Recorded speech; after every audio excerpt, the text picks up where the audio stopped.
Tarbija ġdida ġib magħha ħafna ferħ u meta l-miġja ta' din it-tarbija tkun f'jum ta' ċelebrazzjoni bħall-ewwel tas-sena, il-ferħ ikun doppju.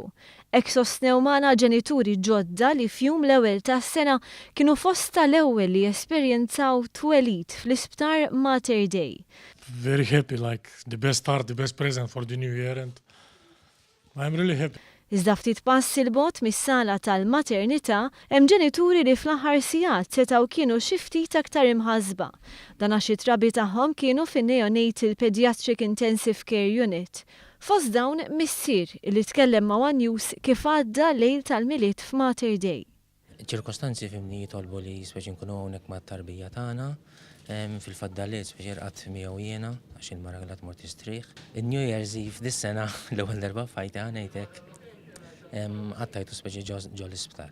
Il-bżonnek kienu speċi dak li hemm bżonn tagħmel għall-familja.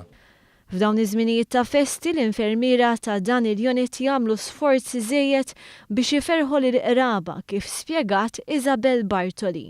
U hija kura intensiva, ġifieri xorta mbagħad irridu naħdmu bis-serjetà, avolja żmien ta' festi, nagħmlu xogħolna kif suppost, xorta normali, ma tantx hemm differenza, as such normali.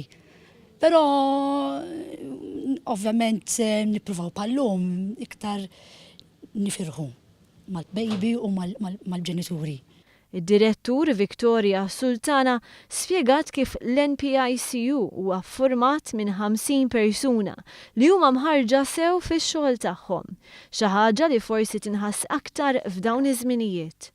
Li jkollhom mhux xogħol biss mat-trabi li jitwildu qabel iż-żmien jew ikollhom bżonn kura intensiva, iżda wkoll jagħtu ħafna support il-familja, il-ġenituri tat-tfal, l-ommijiet tat-tfal, allura jkollhom ħafna skills, they're multi-skilled biex jagħmlu dan ix-xogħol professjonali tagħhom. Il-ħamis filgħodu s-segretarju parlamentari għas-saħħa Chris Fern żar lill-ommijiet u l-infermiera fis-swali tal-maternità u tal-NPICU fejn awguralhom is-sena tajba u qasmilhom fjura ħamra.